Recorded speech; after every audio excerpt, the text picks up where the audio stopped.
Muy buenos días, muchas gracias por este maravilloso momento que tenemos aquí en Caacupé. Agradezco a los que hacen parte de la primera edición de Univerano hoy en Caacupé, la siguiente será en Piribebuy, después en Atirá y culminaremos en San Bernardino. Este es el primer momento en la historia paraguaya que tenemos 35 años continuados de democracia. La norma en el Paraguay ha sido la dictadura, la excepción ha sido la democracia. Siguiendo un poco la descripción de los que pueden utilizarlo en forma poética, diríamos que la democracia es la flor exótica del Paraguay. Muy desconocida, muy poco practicada, muy poco valorada y también en este momento con una situación crítica porque cuando una encuestadora chilena, Latino Barómetro, pregunta a los paraguayos si están contentos con su democracia, el 60% dice que no.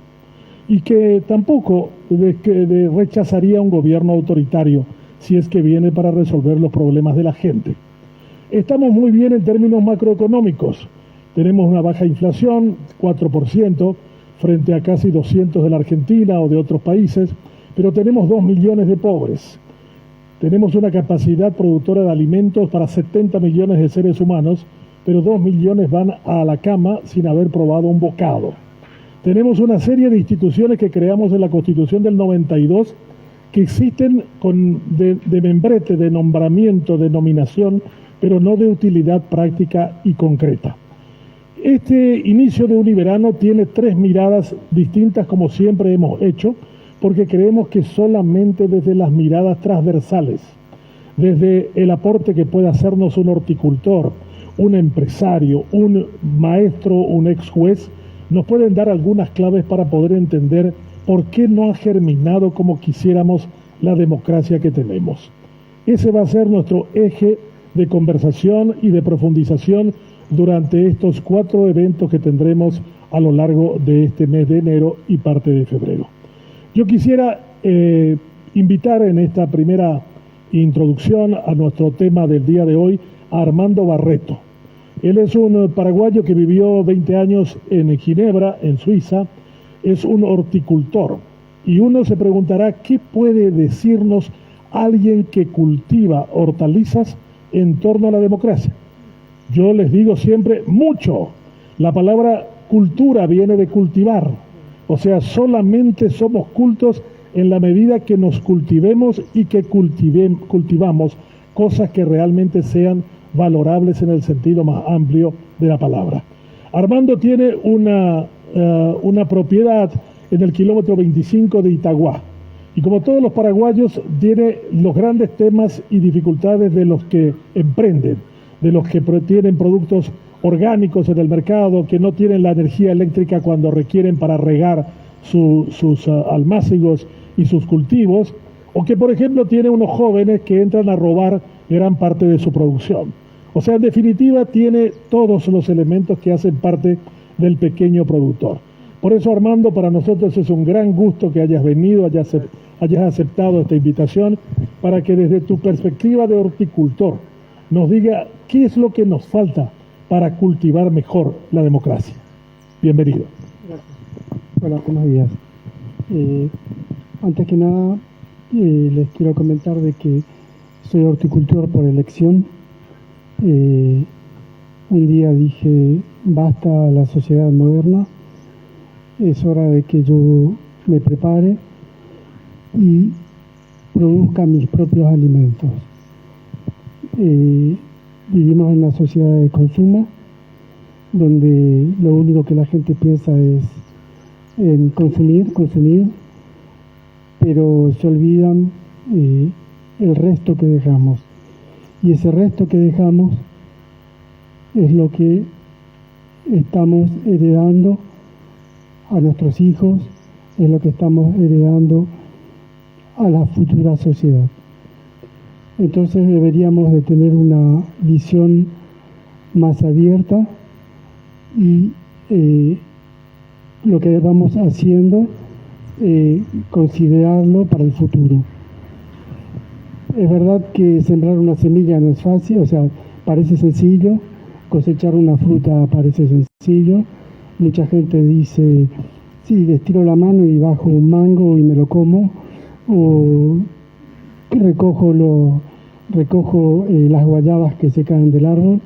Hoy día prácticamente dejó de ser así, los mangos están todos infectados, las guayabas cuando las queremos comer están con gusanos, y si nos preguntamos por qué eso, esos productos esos productos lo que nos dejaron, y eso es producto de lo que nosotros dejamos que suceda. Nos dejamos de ocupar de la naturaleza como corresponde, en su justa medida. Me van a decir que tiene que ver la democracia en todo esto. La democracia, de la democracia depende el futuro de nuestra independencia económica, y la independencia económica pasa por la independencia nutricional. Si nosotros nos alimentamos bien y somos independientes y no dependemos de otros países para producir nuestros alimentos, podemos tener una independencia. Pero si dependemos de Argentina y Brasil para poder comer naranja, que antes la tirábamos, nuestra dependencia es muy limitada. Un país en democracia, un gobierno democrático, va a trabajar en ese sentido. Va a trabajar buscando soluciones a largo plazo. Yo recuerdo bien una experiencia en los años 90, eran el inicio de los años 90. Trabajaba en un invernadero, uno de los primeros en Francia. Era un invernadero donde se hacían hortalizas orgánicas, eran uno de los primeros. El invernadero fue subvencionado por el gobierno francés, porque es caro hacer un invernadero, y nosotros producíamos alimentos para los suizos, digamos pepino y otras hortalizas. Nunca voy a olvidar, todos los miércoles recibíamos la visita de un ingeniero agrónomo suizo, que en aquel entonces venía con su microscopio, juntaba diferentes hojas de diferentes plantas del cultivo. Era un invernadero de 1 hectárea aproximadamente. Los analizaba ahí in situ y luego sacaba de su camioneta unos envases de cartón que tenían diferentes colores. Había esos envases, y dentro de esos envases habían insectos. Esos insectos volaban y se comían los insectos que perjudicaban las plantas que nosotros sembrábamos, que teníamos. O sea, se hacía un control biológico. Les estoy hablando de los años 90. Todo eso era pagado por el gobierno suizo. El invernadero por el gobierno francés, porque eran franceses los dueños, pero el control biológico del cultivo lo hacían los suizos. Y un día le pregunto, por tanto vernos todos los miércoles, le pregunto al ingeniero, ¿por qué ustedes invierten en esto? ¿Por qué vienen a Francia a controlar nuestro? Y la respuesta de verdad me impactó, y creo que eso fue lo que me cambió un poco el rumbo de la vida. Dice,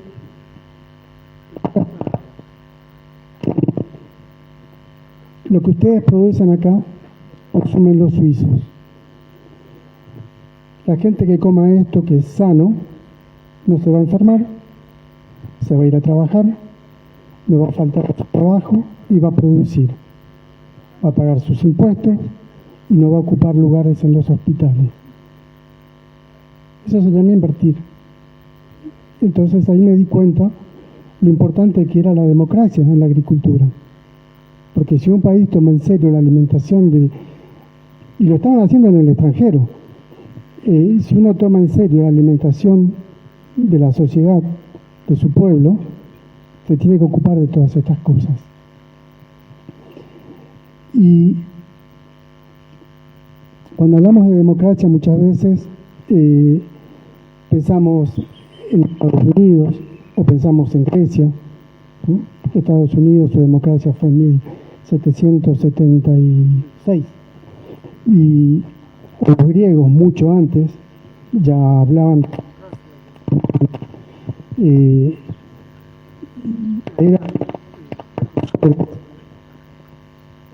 cambio de micrófono.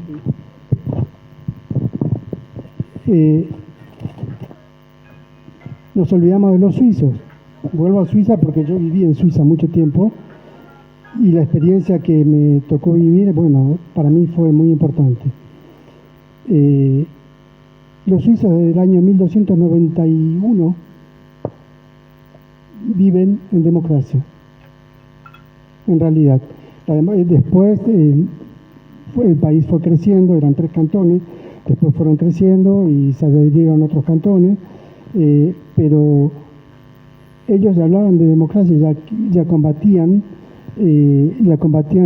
a los reyes, combatían a otros gobiernos que querían introducirse para imponer su soberanía. Ellos no, ellos pelearon por su soberanía ya a muy temprana época. También podemos pensar en los franceses, en 1789, ¿no? La Revolución Francesa.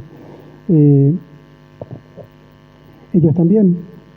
Y cuando pensamos de cómo viven hoy, esa democracia fue creciendo. En el 1789 rodaron cabezas, María Antonieta, Luis XVI, le cortaron la cabeza porque eran ellos los que llevaron al país a esa situación. Pero hoy día, los años pasaron, la democracia fue creciendo y nos damos cuenta que aquí estamos lejos de todo eso.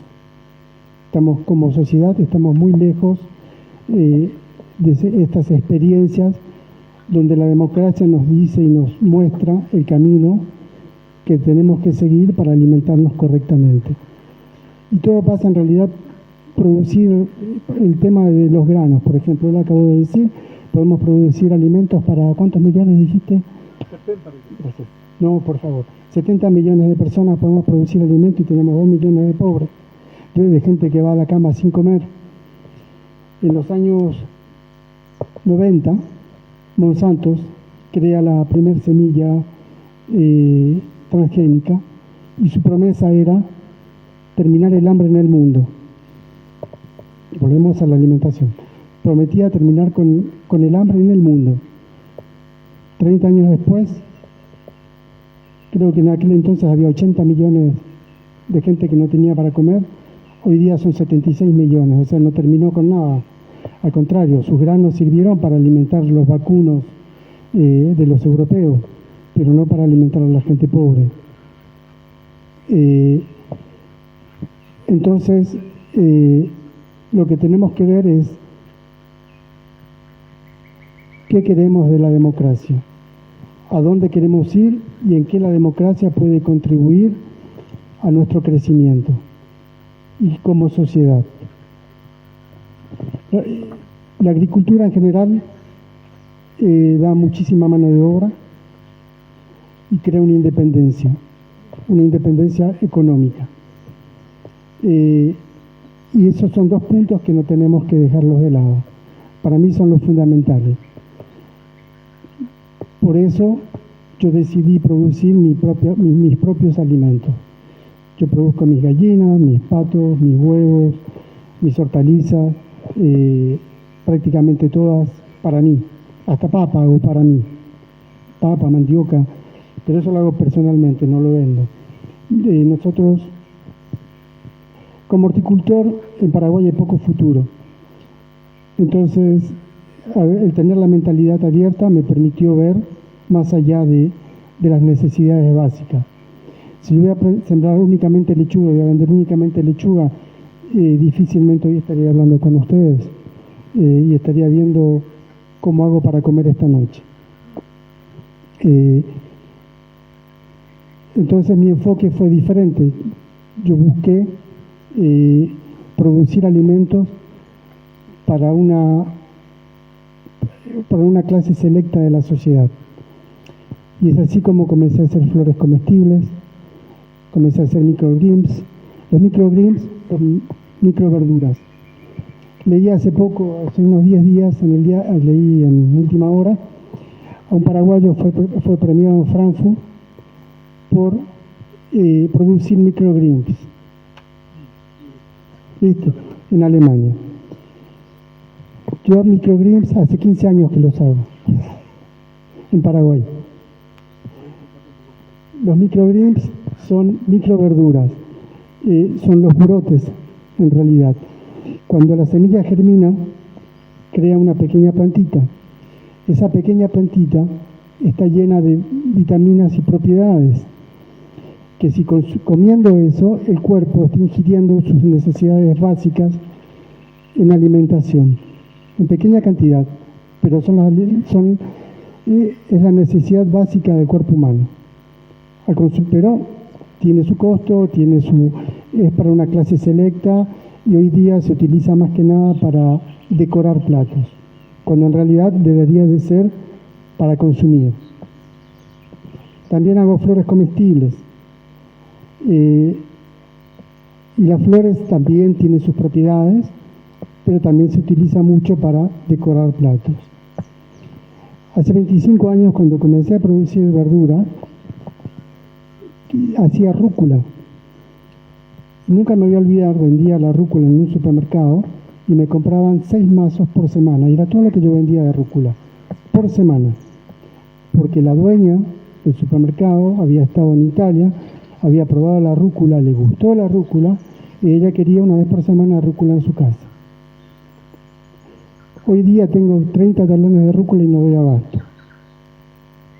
O sea, las cosas se van imponiendo. Hace 27 años atrás planté las primeras lechugas moradas. La gente pensaba que se quemaba con el sol o se quemaba con el frío. Y tenía que explicarle a la gente que no, que eran lechugas moradas, que son así esas lechugas. Llevó su tiempo, pero si hoy no tengo lechugas moradas, el restaurante se enoja conmigo. Entonces, ¿qué es lo que hice? Lo que hice fue concentrar la gente que me compre mis productos en lugares selectos y que eso me permite vivir convenientemente. Porque si todos vamos a producir lo mismo, el mercado no vamos a subsistir, no da. El que produce lechuga, todos producen lechuga. Ahora en verano que hay poca, pero el productor también tiene poca lechuga, no es que el productor gana más. El productor, en lugar de tener hoy en verano 1000 lechugas, va a tener 300 lechugas. Y tiene que vivir con eso, y tiene que lidiar con eso. ¿Por qué? Porque se encuentra solo frente al problema de la alimentación, porque es su esfuerzo, es su sacrificio, sin ningún tipo de intervención externa. Me refiero a externa en el sentido del gobierno. El gobierno no le importa si ustedes tienen o no tienen lechuga para comer. No es el problema. Ellos tienen plata, ellos pueden comprar, pero no les interesa que la sociedad se alimente bien. O sea, no es su problema. Bueno, en democracia, si tuviéramos una verdadera democracia, el gobierno se interesaría en la alimentación de la sociedad. Y buscaría la forma, como les conté, que ocurrió en Suiza, que ocurrió en Francia, donde el gobierno buscaba la forma de mejorar la situación a su manera. Y me gustaría terminar por lo siguiente. Cuando hablamos de lo transgénico, la gente pregunta, dice, sí, pero lo transgénico hoy día nos permite alimentar 70 millones de personas. Sí, es verdad, nos permite, a nosotros no, porque nosotros no vemos nada de todo eso, pero permite alimentar quizás muchos animales en el mundo. Pero lo transgénico tenemos que ser conscientes de qué es, para qué es y a dónde nos lleva. Y yo eso lo comparo un poco con la gente que quiere tener un hijo y va al doctor y le dice, doctor, nosotros quisiéramos tener un hijo, pero nos gustaría que sea rubio, nos gustaría que tenga ojos celestes, que mida 1,90 m, que sea deportista, que sea intelectual, que sea esto y que sea lo otro. Y el doctor le va a responder, sí, no hay ningún problema, vamos a hacerte un hijo transgénico, sin problema, vamos a lograrlo, pero vas a tener un inconveniente, un solo inconveniente. Sí, no hay problema, ¿y cuál es? Que tu hijo no va a poder tener hijos. Bueno, eso es lo transgénico. Nos estamos lanzando en un mundo donde la alimentación va a depender de unos pocos y vamos a tener que pedir permiso para sembrar una semilla. Y es lo que tenemos que evitar, y eso lo evita solamente un gobierno democrático, de verdad. Gracias. Muchas gracias. Muchas reflexiones nos deja Armando sobre la cuestión de la producción y también sobre el futuro de lo transgénico. Es tan amenazador esto que he visto que hay un banco de semillas en el polo, en el norte, en Noruega, que tiene para guardar eso de forma tal a que no en un momento determinado alguien decida, yo tengo el monopolio de las semillas y si ustedes no hacen lo que yo quiero, pues se morirán de hambre. El tema del hambre, el tema de la producción de alimentos, en la primera exposición de Armando en Univerano. Armando, no podría dejar de preguntarte, para un productor como tu caso, ¿qué es lo que le pedirías a un sistema democrático que hiciera para que también beneficiara a muchos? Y sencillo, que dejen de robar. O sea, cuando no se roba, lo dijo Bukele una vez, el dinero alcanza. Y nuestro problema es que no se invierte en la agricultura, no se invierte, las inversiones en ganadería están hechas por privados, las inversiones en la soja están hechas por privados, en agricultura, en horticultura, somos mucho más pobres, entonces es difícil invertir. Un invernadero, si nosotros queremos producir lechuga, por ejemplo, en Paraguay en verano, ahora con 40 grados, una lechuga crece hasta 18 grados de temperatura. Más de 18 grados deja de crecer. Tener lechugas con 47 grados es magia. Ya no es ni siquiera saber trabajar. Ya pasa a ser magia. Si el gobierno invirtiera o le diera la posibilidad, no que nos pague, que nos den créditos dulces, porque se va a pagar solo, para poder lograr hacer invernaderos con cámaras frías, con aire acondicionado como hay en muchos países producen así. Si pudiéramos tener invernaderos donde tuviésemos con frío, podríamos producir todo tipo de verdura los 365 días del año. Y lo podríamos pagar. ¿Por qué? Porque el precio nos permitiría, la producción que tenemos, nos va a permitir pagar ese crédito. Pero no vamos a poder pagarle un crédito a un banco, porque un banco vamos a trabajar para ello. Y en segundo lugar hay otro problema que es la energía eléctrica. Nosotros pagamos muy cara la energía eléctrica. Y mismo como horticultores o agricultores, no pagamos menos, pagamos igual que cualquiera. El que tiene su casa residencial con 10 aire acondicionados paga el mismo precio el kilowatt que nosotros en el campo que utilizamos un motor para sacar agua del pozo y regar. El costo de kilowatt es el mismo. Entonces no hay una discriminación en ese sentido y es lo que sería necesario si tuviéramos una democracia de verdad. Muchas gracias, Armando. Quisiera, después vienen las preguntas, después de la ronda de presentación de cada una de sus visiones. Christian Eulerich es un empresario que tiene una dilatada vida laboral y de preocupación. Escribió un libro que es un bestseller, se llama Sentir en el trabajo, un desafío a la ficción económica. Y uno se pregunta, ¿qué hace un empresario como Christian, que nació en 1971? Está casado, tiene 3 hijos, estudió ingeniería en industria gráfica en Alemania, regresó y asumió un rol empresarial que heredó una empresa familiar, la famosa imprenta Sampirópolos. A continuación también siguió discutiendo el tema de la producción, de la economía, del trabajo, y yo diría que es un disruptor. La gente diría, pero este empresario, ¿por qué no piensa solo en ganar guita, en ganar plata? Porque algunos dicen la democracia aumentó la inequidad en el Paraguay. Unos pocos tienen cada vez mucho más y la gran mayoría tiene cada vez menos. Con esta introducción, Christian, usted tiene uso de palabra y nos explica la disrupción en materia económica.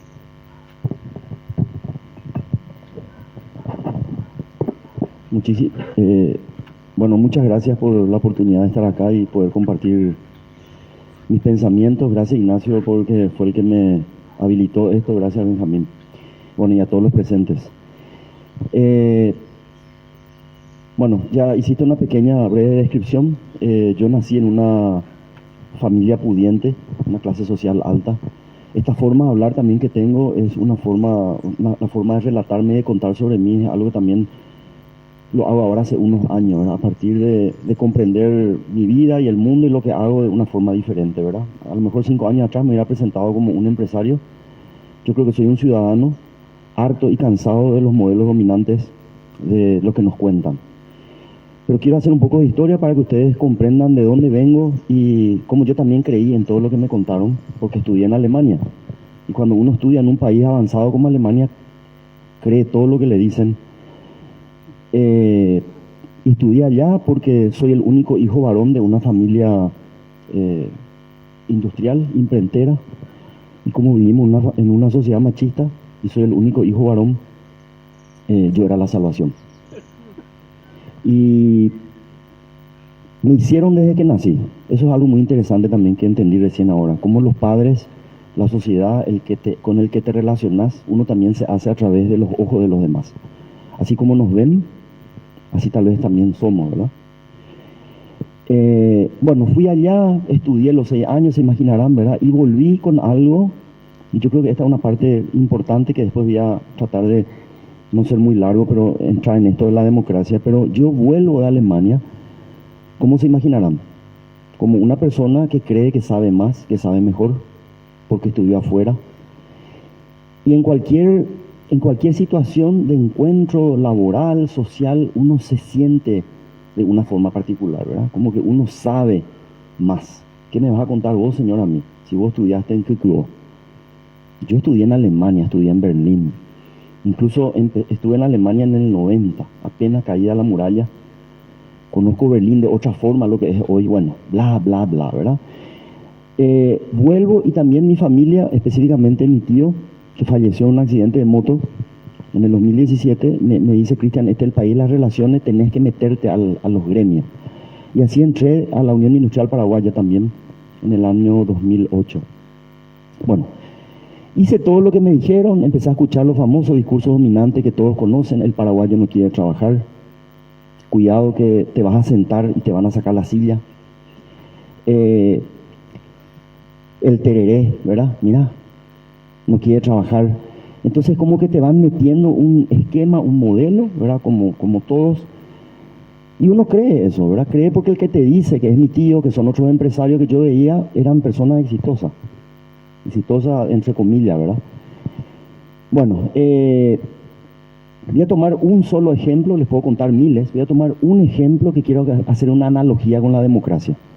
Yo volví a Alemania y después de 5 o 6 años me di cuenta que urgente nuestra empresa necesitaba, nuestra industria, imagínense, 320 personas, éramos la imprenta más importante en ese momento. Hoy ya no somos, pero en ese entonces éramos casi los únicos todavía. Y me dicen: Cristian, vos tenés que instalar el sistema de gestión de calidad ISO. La ISO es ahora el boom, ¿verdad? ¿Dónde es el boom? En Europa, en Alemania. Entonces, si es ahí, tenemos que hacer acá. Y uno cree, entonces yo creí, le traje, ¿a quién le traje? No le traje a un paraguayo ni a un brasilero, le traje a un alemán nuevamente, podía ser suizo también, o francés, que prepare la organización para hacer la certificación, ¿verdad? Y la certificación es otra cosa que un sistema, un estándar para hacer las cosas con la intención, vamos a decir, de que todo sea mejor. Se parece mucho a la democracia, una forma de organizarnos en términos de gobierno o de Estado para que para que las personas vivan mejor.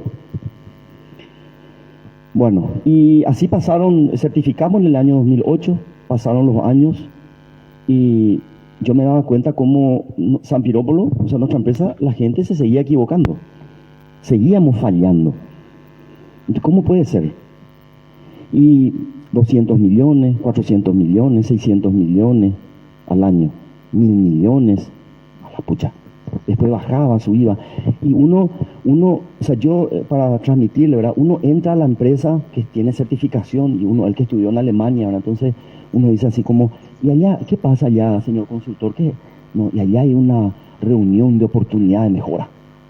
Allá se está conversando aquellos puntos que han hecho que las personas fallen.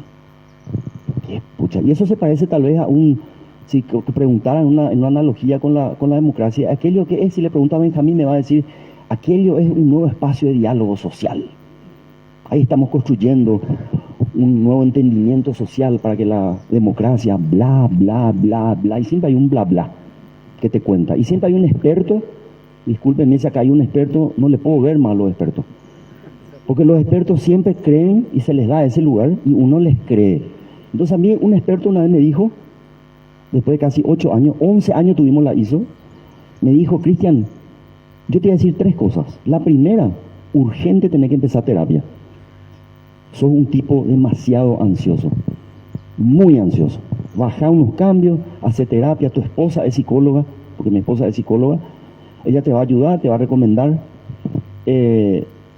Bueno, segundo punto, y atiendan bien esta parte, y podemos volver a hacer la analogía con la democracia. ¿Cuánto es lo que te equivocas? ¿Cómo cuánto? Y mucha plata. ¿Cuánto? 200 millones, 500 millones, 900 millones. Bueno, dividí. ¿Cómo dividí? Sí, dividí entre tu facturación. ¿Por qué? No, porque tenés que hacer una relación. ¿Por qué tengo que hacer una relación? Porque así hacen todos. Ah, así se hace. Sí, hace nomás lo que se te dice. Bueno, disculpe. Entonces uno divide y sale, ¿verdad? Nosotros facturamos más o menos 80 mil millones, dividí, sale 0,9, 1,1. ¿Viste? Pero vos que sos tan alemanoide, preguntarle a tus amigos en Alemania, ¿cómo se llama eso? No, yo sé, yo estudié eso. Bueno, es el riesgo de producción que tenés. Todas las empresas del mundo y la industria tienen. Ah, así funciona, así. Mete en el costo. Boludo, más o menos me decía, ¿verdad? Yo sabía todo eso, estoy tratando nomás de hacer un poco para que se entienda cómo funciona. Uno cree todo lo que le dicen. Entonces uno mete en el costo, solucionado. Pero pregunto nomás, la falla, ahora te voy a explicar el tercer punto que te quiero decir. Entonces, primer punto, andate al psicólogo. Segundo punto, tenés que dividir, tenés que sacar un ratio, eso hacen todo. Y tercer punto, y el más importante de todo, fallar es humano. ¿Cómo? Fallar es humano. ¿Cómo humano? Sí, la gente falla, y a partir de fallar es que aprendemos. Ah, mira, así funciona, sí, así funciona. Bueno, todo esto a mí me llevó a empezar a pensar y empezar a dudar de lo que me decían, ¿verdad? Porque empezaba a mirar alrededor mío y había sido, no es solamente nosotros lo que fallábamos, fallan todos, ¿verdad? Fallan los bancos, fallan. Y voy a saltar directo a la industria más exigente del mundo. ¿Cuál creen que es? La industria aeronáutica. Hace un mes o hace 3 semanas, ¿qué pasó? Voló la puerta de emergencia de un avión. No sé si escucharon.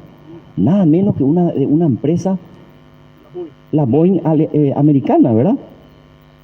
Y uno le escucha a esta señora que no recuerdo el nombre, la directora de la seguridad, de la aeronáutica civil americana, y ella habla y dice: no vamos a permitir, y ahora ya descubrimos que hay 3 aviones, en 3 aviones más se ha decidido parar todo, y uno escucha eso y dice: qué bueno, cómo nos cuidan, ¿verdad? Pues yo digo nomás, y les cuento eso para que ustedes sepan, ese mismo avión es el que se cayó hace 6 años atrás. 2 aviones se cayeron, el Boeing 737 MAX, se cayeron 2 veces. El primero no tenía que haberse caído, el segundo menos, pero se cayeron.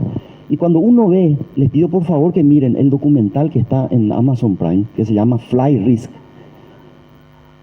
Se van a dar cuenta que el avión, si bien cae por problemas técnicos, es la causa, el motivo. ¿Saben ustedes? Recordemos el motivo, la diferencia de motivo y causa, ¿verdad? Uno tiene un accidente y la causa del accidente es el alcohol, ¿verdad? La causa. ¿Cuál es el motivo? Había sido que el amigo que está borracho se está divorciando, está pasando por un mal momento. Ah, entonces el problema no es el alcohol, es la situación de vida de la persona. Bueno, cuando uno mira ese video, ese documental, se da cuenta que es problema de lucha de clases, inclusive dentro del Boeing, jerarquía, tráfico de influencia, y detrás de todo eso el modelo que exige, ¿verdad? Bueno, para no extenderme mucho, yo creo, bueno, y siguiendo, para terminar en San Piró, en nuestra empresa, yo dije basta a todo, ¿verdad? Y hoy estamos empezando un sistema que es construido con la gente. Si nosotros queremos un sistema que funcione para todos, necesariamente tiene que ser construido por todos. No hay otra posibilidad. Yo puedo hablar de la ISO, de gestión por competencia, tablero de comando. Ahora están de moda las empresas B. Hay ahora una nueva certificación que se llama Great Place to Work, ¿verdad? Yo me tomo el tiempo de hablar con la gente. He recorrido la Avenida Artigas, donde hay algunos nominados para el premio. Y basta hablar 1 o 2 horas con las personas que trabajan allá en el fondo para entender cómo ellos saben que ese premio es una tomada de pelo, porque no representa la realidad. Como todos los modelos, la democracia tampoco representa la realidad y la necesidad de las personas. Quiero traer ahora algunos datos para que ustedes conozcan también la otra realidad de Europa, ¿verdad? Y específicamente a mí me interesa Alemania porque es lo que conozco. Yo dejé de ver los noticieros y leer los diarios hace 6 años, pero sí miro todos los días el noticiero alemán que dura 15 minutos solamente, de los cuales 3 es deporte y el tiempo. Alemania hoy tiene un déficit de maestros de 12.000 maestros faltan en Alemania. Yo les pido que anoten y busquen en internet. Hay noticias que son a lo mejor muy nuevas, pero igual van a encontrar, no tanto ya traducidas. El gobierno alemán no paga bien a sus maestros, primer punto. Segundo punto, los profesores están cansados de entrar a un aula donde hay 50 alumnos, de los cuales 38 son extranjeros. Pero el maestro no puede hablar. Ustedes conocen la historia de Alemania. Alemania tiene una historia muy fuerte, con lo cual, así como a nosotros la dictadura nos calló, a ellos les calla su historia. Su historia es lo que hizo Hitler. Hay cosas que no se pueden hablar en sociedad. Así. Pero cuando tengo confianza contigo, te digo, estoy cansado que no haya dinero para los alemanes, pero sí para los extranjeros. Otro dato. Alemania, después de la caída de Hitler, después de 78 años, vuelve a tener un puesto de mando, más administrativo que político, en una pequeña ciudad que se llama Sonnenberg, de 48.000 habitantes, a un representante de un partido neonazi llamado AfD.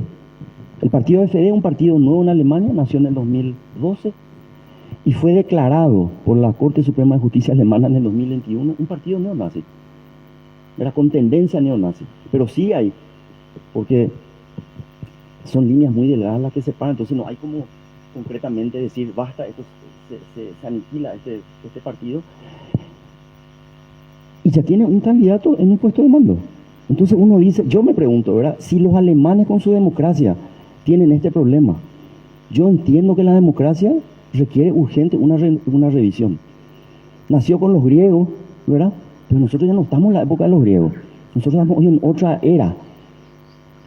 Y como la economía también, que es una ciencia social, ¿verdad? Que muchas de las cosas que dijiste, yo no creo que tengan que ver con la democracia, tienen que ver con el modelo que tenemos, que es un modelo obtuso, antiguo, que no responde a nada, ¿verdad? Pero no hay un solo economista que he visto en mi vida que pida disculpas y diga, señores, hemos fallado. Ninguno de los economistas han anticipado toda la debacle que tuvimos. Y después tienen el tupé de micrófono y te empiezan a contar sobre la economía y cómo funcionan los mercados. Yo no entiendo. Y es una ciencia social, les recuerdo a todos. Así como la psicología, la filosofía, la economía también es una ciencia social. Y por último les quiero decir que tampoco en tecnología funcionan las cosas en Alemania. Yo quiero que ustedes me expliquen a mí y me cuenten, que hasta hoy nadie pudo responderme, ¿cómo puede ser que una sola persona coloca una fábrica de cero y desarrolla autos antes que los 5 fabricantes líderes mundiales tecnológicamente alemanes? Porsche, Audi, Volkswagen, Mercedes y BMW. Esos son los líderes mundiales tecnológicos, no digo en cantidad. Pero vino un señor americano, puso una fábrica de cero y vendió durante 5 años más autos eléctricos que cualquier fabricante alemán. Tesla, Elon Musk. ¿Cómo puede ser? ¿Qué hicieron los fabricantes alemanes? Cuando uno empieza a investigar y mira en YouTube se da cuenta que en las empresas tampoco hay democracia. Los organigramas y todas esas cosas que siempre como lo que nos están vendiendo parecen una cosa, pero no son. En Alemania hay una ley, y este es el último ejemplo que doy, hay una ley que dice que las empresas que tienen más de 80, o no recuerdo bien la cantidad, pero no sé si 80 o 120 empleados, necesariamente tienen que tener un representante de los empleados en su directorio. No sé cómo será escuché que usted es de Suiza, pero allá una empresa que empieza a ser importante necesita un representante en la mesa del directorio, de los empleados. ¿Qué significa eso? Significa darle lugar a una persona que representa otras formas de entender y distinguir el mundo, ¿verdad? La famosa, y para mí tonta, dicotomía de empleado-empleador. Bueno, si la ley dice eso, y hay un representante de los empleados en todas las reuniones importantes, ¿cómo puede ser que Alemania salió en el 2006, creo, campeón mundial de horas no trabajadas por huelga? Y si ustedes miran, por favor miren las huelgas que hubo el año pasado en Alemania. Y nosotros nos quejamos de los piqueteros argentinos o nuestros campesinos en Paraguay. Miren lo que pasó con los campesinos ahora, hace 2 semanas. Los tractores, más de 5.000 tractores en Berlín. O sea, los campesinos, así como usted, señor, están igual en Alemania. No, tienen, bueno, entonces yo nomás lo que digo es, si todo lo que estamos haciendo, ¿hacia dónde nos vamos? No funciona. No funciona ni la democracia, no funciona la economía, no funciona. Es decir, para ser más preciso, Benjamín, funciona para algunos, que son los que tienen, digamos, la lapicera o el poder. Entonces se insiste en modernizar eso. Yo creo que una forma de modernizar la democracia, ¿saben cuál es? Que yo no estoy hablando de modernizar, acá hay que empezar de cero, no modernizar lo que tenemos.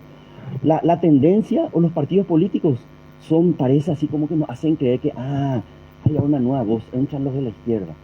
Y entonces que sí, como que tenemos, mentira, yo me quiero ir a votar y no tengo a alguien que piensa como a mí me gustaría. Bueno, eso, muchas gracias. En realidad, Cristian nos deja una serie de preocupaciones, pero no habló mucho de la democracia paraguaya. Si tuviéramos que aplicarle un ISO de calidad a la democracia paraguaya, ¿dónde estaría la disfuncionalidad de ella? ¿En los mandantes o en los mandatarios? Mandante es el ciudadano que vota cada cierto tiempo. Nuestra democracia, por ejemplo, ha tenido una notable incapacidad de poder estructurar un sistema de justicia que funcione, por ejemplo. Superar las inequidades. O sea, si a vos te tocara como ingeniero, después de venir en Alemania y de escuchar a todos los expertos, aterrizar en Paraguay, y tuvieras que decir dónde fracasa y dónde falla el sistema democrático paraguayo, porque ustedes los ingenieros son especialistas en sistemas, o sea, han sido educados para entender ese proceso que es hijo de la revolución industrial, de paso. Entonces, si tuviéramos que aplicar a una cosa concreta, el paraguayo es un elector bastante manejado por las emociones, porque uno dice, si todo esto que nos pasa tiene más de 70 años, y hace 70 años gana el Partido Colorado, ¿qué es lo que hace bien el Partido Colorado para que tenga la mayor cantidad de votos y siga ganando? Yo te voy a dar mi parecer, y tal vez no te responda la pregunta, porque si respondo la pregunta caigo en el modelo tradicional. Y antes de responder quiero compartir acá algo que yo creo que es muy importante a partir. Vos dijiste que yo soy experto en sistemas, los ingenieros, ¿verdad? Los ingenieros. Bueno, yo también mirando y curioseando como ciudadano, ingeniero, me di cuenta que las ciencias sociales, todas las ciencias sociales, no las ciencias exactas como la matemática, la física, las ciencias sociales, que es esto que estamos haciendo acá, buscando la democracia y cómo podemos mejorar nuestra condición de vida, parte del, como se dice, del supuesto ontológico que el ser humano es un ser complejo, ¿verdad? Y la complejidad no puede ser explicada desde un solo lugar. Es imposible. Pero, como hay que explicar de alguna forma, entonces, ¿qué hacemos? Aparecen las ciencias y, yo digo así, rasgan la realidad, esa complejidad, y sacan un pedazo. Entonces, cuando yo tomo la teoría de los sistemas, la teoría de las redes, la democracia, estoy utilizando un sistema, una metáfora, ¿verdad?, para representar esa complejidad.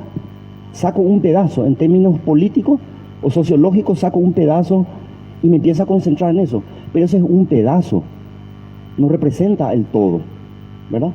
Entonces, por eso yo no sé si hablar de la... Yo lo que sí te puedo decir, Benjamín, es que yo no quiero hablar de lo que no me toca a mí. Yo creo que el empleo tiene una función social y humana que es clave en el mundo. Las personas en Paraguay no se van a sentir mejor porque gane Santiago Peña. Las personas que hacen todos los días, la gran mayoría, trabajan. Y el empleo es clave y tiene una función social. El empleo no es un lugar donde las personas se van a trabajar, ¿verdad? Porque se dice que a la empresa se viene a trabajar. No, nosotros a la empresa nos vamos a relacionarnos. Primero, un espacio social. ¿Cómo me tratan? ¿Qué me preguntan? ¿Cuánto me pagan? ¿Cuántas horas trabajo? Porque yo trabajo hace 10 años y llega la hija del dueño y ya es la gerenta de no sé qué. Eso determina mi sentir y cómo yo me siento en el Paraguay. Entonces, para mí, el sector privado tiene una función clave, pero nadie quiere hablar de eso. Por eso yo terminé escribiendo este libro, Benjamín. No es que yo escribo porque quiero contarle a la gente lo que yo pienso. Yo he buscado por 11 años poder hablar de esto que estoy diciendo y no encuentro una persona con privilegio y poder como yo que quiera sentarse a hablar de cómo el sector privado genera riqueza, pero también pobreza todos los días. ¿Por qué genera pobreza? Ah, no. Y porque el cerebro está construido para evitar el estrés, es un instinto de supervivencia, y los planteos que yo traigo, Benjamín, son incómodos. O sea, cuando yo te traigo un tema y empezamos a mirar la complejidad, aparecemos nosotros en escena. Si yo miro la inseguridad del Paraguay, ¿por qué se le da tanta sobredeterminación a la seguridad en el Paraguay? ¿Por qué no se habla de los espacios sociales que generan la inseguridad? ¿Por qué no se habla de la mamá que trabaja en una empresa 14 horas y le deja a su hija de una niñera de 16 años porque no tiene dinero? No se habla desde ahí. Y cuando yo quiero hablar desde ahí, me dicen, sos monotemático, denso, sos pesimista, Cristian. Tenés que tener paciencia, tenés que tener esperanza, esto va a ir mejor. Ahora vamos a tener la inteligencia artificial, te dice. Es mentira, es una promesa más que yo no creo. Bien, muchas gracias, Cristian. Interesante exposición de alguien que viene a plantearnos una mirada nueva desde el empleo y desde las percepciones de la realidad. Justiniano Velastiquí es quizás uno de los paraguayos más apasionados de la democracia. La palabra entusiasmo proviene del latín infius, el que tiene a Dios adentro, el que tiene una fuerza para poder transmitir hacia los demás. Ha sido un gran luchador contra la dictadura, o sea, tiene varias medallas colgadas de luchas cívicas, ha fundado el Partido Demócrata Cristiano, ha tenido una larga travesía en el mundo de la magistratura, fue juez y conoce plenamente este país en términos de la que se llama estructura administrativa del Estado. Y muchas veces en radio solemos discutir y conversar apasionadamente sobre la democracia que tenemos. Si es una democracia Cachiay, es una democracia Quelembú, es una democracia en transición, es algo posible o si es algo que genéticamente no va para con nosotros. Para eso presento al entusiasta Justiniano Velastiquí. Muchas gracias, doctor Benjamín Fernández Bogado, por sus amables palabras. Y más todavía porque viene de un ciudadano convencional, un término que hemos olvidado. Él es uno de los redactores de la actual Constitución Nacional, que es la base de la democracia paraguaya. Por eso siempre lo respeto, siempre lo escucho y siempre lo apoyo en todos aquellos puntos que son beneficiosos para nuestro pueblo. Muchas gracias, ciudadano convencional Benjamín Fernández Bogado, por sus amables palabras y por su invitación, doctor. El amanecer de la libertad. A la medianoche del 2 de febrero de 1989 y más específicamente a las 0:45 horas del 3 de febrero, por Radio 1 de Marzo de Asunción, se escuchaba una extraña proclama que decía: queridos compatriotas, apreciados camaradas de las Fuerzas Armadas, hemos salido de nuestros cuarteles en defensa de la dignidad y el honor de las Fuerzas Armadas, por la unificación plena y total del coloradismo en el gobierno, por la iniciación de la democratización en el Paraguay por el respeto a los derechos humanos, por la defensa de nuestra religión cristiana, católica, apostólica, romana. Estos son los que yo estoy ofreciendo con el sacrificio soldado paraguayo a nuestro querido y valiente pueblo paraguayo. Y espero que los camaradas de las Fuerzas Armadas me acompañen en esta circunstancia, porque estamos defendiendo una causa noble y justa que redundará en beneficio de nuestro heroico y noble pueblo paraguayo. Gracias, General Andrés Rodríguez. Este fue el amanecer de nuestra democracia, que abría para el Paraguay unas esperanzas y un camino lleno de posibilidades. El pueblo salió a las calles a abrazar a los soldados, quienes con sus tanques, balas y ametralladoras habían cortado a sangre y fuego nuestras cadenas. Volvieron los exiliados, se abrieron los diarios clausurados como ABC Color y otros, volvieron al aire la radio Ñandutí y otros, donde el pueblo hablaba libremente, como nunca antes lo había hecho. Se reconocieron y organizaron los partidos y movimientos políticos. Se llamaron a elecciones libres para presidente de la República, diputados, senadores, intendentes y juntas municipales. Se llamó y se desarrolló una convención nacional constituyente que elaboró y sancionó una nueva constitución nacional, la más libremente discutida y elaborada en toda nuestra historia, y es la que rige actualmente a nuestro país. El Paraguay se abrió al mundo, estableciendo relaciones con todos los países, firmándose los documentos internacionales de derechos humanos y donde la libertad y la democracia entró en vigencia obligatoria, formando parte de nuestro ordenamiento jurídico. Comenzaba la democracia en el Paraguay por un periodo que hoy cumple 35 años de vigencia, quedándose para siempre en nuestro país. La primera etapa de representación política fue la más brillante, pues participaron de ella los grandes líderes exiliados y perseguidos, tanto los de dentro del país como los de afuera. La discusión y el debate era la norma permanente. De allí salían las mejores soluciones para el pueblo paraguayo. Las normas jurídicas se renovaron, haciendo que las mismas sean la consecuencia de la vida democrática. El desarrollo democrático aparecía en la escena de manos de sus mejores hombres y mujeres de talento, preparación y patriotismo. Los ideales democráticos estaban presentes, aunque muchos de ellos no se iban cumpliendo. Como decía el general Antonio de Espínola, de la Revolución de los Claveles de Portugal, cada persona debe imponerse a sí mismo en libre expresión de su capacidad para el ejercicio de la ciudadanía, el más elevado padrón de disciplina cívica, sin el cual jamás se podrá edificar una auténtica democracia. La democracia es el gobierno del pueblo, por el pueblo y para el pueblo, como decía el gran presidente norteamericano Abraham Lincoln, no pudiendo entenderse sin la más entera libertad de expresión, asociación, reunión, debate y votación de las decisiones colectivas por la vía de las legítimas instituciones y luego seguida de la estricta observancia de las decisiones tomadas. La democracia no se conquista, ni siquiera probablemente se construya. La democracia se vive. Por eso el proceso de politización de la ciudadanía debe ser una prioridad absoluta y debe ser un punto firme del programa de gobierno que se inicia. Estos puntos no se desarrollaron en el Paraguay como corresponde, pues faltó la formación cívica de los ciudadanos de todos los partidos sin excepción.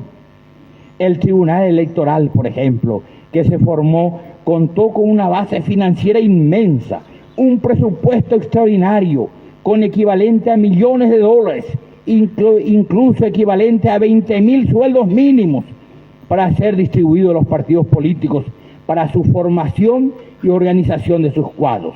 Sin embargo, todo ese dinero no fue utilizado en la formación política del paraguayo, más bien fue para comenzar a corromper a los ciudadanos, comprando sus votos y voluntades. Se perfeccionaba cada día el proceso de compra de votos, la farra, el alcohol como medio de conquistar voluntades, menos el de la formación cívica del paraguayo. Qué distinto a la Alemania federal de la posguerra, de la Segunda Guerra Mundial, donde el Estado alemán tomó como prioridad absoluta la formación cívica de todos los alemanes, sean estos políticos, empresarios, sindicalistas, universitarios, estudiantes, amas de casa, campesinos, intelectuales, maestros, comerciantes, deportistas, policías, bomberos. Todos sin excepción debían participar obligatoriamente de los cursos de formación política para formar la nueva Alemania democrática. Eso en el Paraguay no se hizo, no se intentó hacerlo y hasta hoy es un tema pendiente. Los líderes políticos paraguayos, los caudillos, los dirigentes paraguayos tenían miedo a la formación política, a la formación de un pueblo formado e informado. Querían manejar al pueblo como en todos los tiempos anteriores, con la caña antes, con la cerveza ahora, con la polca de siempre, con la mentira de siempre, con la compra de la voluntad y el voto de siempre, sin la discusión y el debate serio, sin la rendición de cuentas y el control del pueblo sobre sus dirigentes. Tenían miedo al control popular y hasta hoy los líderes tienen miedo al control del pueblo. Por eso no lo forman y no le dan participación a ningún nivel. La democracia se vive, hemos dicho. Nosotros lo hemos vivido, la hemos comprado, la hemos chantajeado, hemos construido una democracia de baja calidad, donde el pueblo ya comienza a dudar del valor de la democracia. Lo dijo el doctor Fernández Bogado ante unas encuestas internacionales. El pueblo le da igual a una democracia que a una dictadura, y eso no puede ser. Debemos relanzar la democracia buscando sus verdaderas características. ¿Y por qué es necesario la formación cívica? Y voy a dar el ejemplo de Corea del Sur para darnos cuenta de lo que significa la educación, la formación y el debate. Al terminar la Segunda Guerra Mundial, Corea era un pueblo pobre e ignorante, compuesto por pescadores y campesinos, todos con una absoluta ignorancia y analfabetismo. El ingreso per cápita era de $80, cuando el Paraguay ya tenía $100 per cápita. Vale decir, era más pobre que el Paraguay, que es decir mucho. Sin embargo, los coreanos sacaron la lotería, porque los Estados Unidos decidieron educarlos y desarrollarlos. Los metieron en la escuela hasta la universidad, a todos sin excepción, pescadores, campesinos, jóvenes, niños, adultos, obreros, comerciantes, a todo coreano, desde la niñez para arriba, los metieron en la escuela. Y este proceso continuó hasta la universidad. Corea tiene más de 30 universidades, y la mitad de su población, que son millones, son egresados universitarios. Y por eso Corea hoy día produce y fabrica barcos, aviones, automóviles, televisores, radios, todo medio de comunicación de tierra y del espacio, alimentos de toda clase, medicamentos, tejidos y miles de otros productos manufactureros. Este es el fruto de la educación integral y cívica, formación ciudadana, gente pensante, profesionales de toda clase. Esto no se hizo en el Paraguay en el pasado y no se continúa haciendo, ni no se piensa hacer. No se piensa hacer. Ningún sector político está en su programa la formación cívica permanente, la discusión y el debate, la formación de una nueva sociedad distinta a la que tenemos. Ninguna. Todos queremos continuar a la misma y sacar un poco de ventaja si nos toca. Si queremos llegar al Parlamento, si queremos llegar al gobierno, si queremos tomar una licitación, cualquier cosa, ese es nuestro ideal y no el ideal de la nueva Alemania como aquellos días o de Corea como hasta nuestros días. La injusticia social, por ejemplo, en el Paraguay, lo vemos todos los días. No es un tema de los partidos políticos. Nadie discute la diferencia entre ricos y pobres. No es un tema de discusión. La élite paraguaya que maneja este país. No vayan a creer ustedes que la democracia paraguaya lo manejan los paraguayos con sus votos. No, es una élite la que maneja. Un grupo de personas que son numerados, numerosos, un grupo que puede ser 200, 300, 400, 500, es la élite, los que deciden. Todo lo demás seguimos lo que dicen a través de las elecciones, a través de lo que ellos fijan, pero la decisión está tomada. A pesar de tener en nuestro país toda la materia prima, toda la riqueza, no lo podemos desarrollar e industrializar. Preferimos el dinero para la corrupción antes que la energía para la industrialización, como es la energía de Itaipú. No queremos bajar el precio de la energía para los ciudadanos, como dice el tratado. El propio tratado dice, al pagar el último centavo de esa deuda infernal, de esa deuda de 70.000 millones de dólares, que costó 70 veces más del costo verdadero. Decía el viejo de Bernardi, Itaipú va a costar 2.000 millones de dólares, es la lotería, decía en la Facultad de Derecho. Yo lo escuché, todo el Paraguay lo escuchó, porque se transmitió por televisión.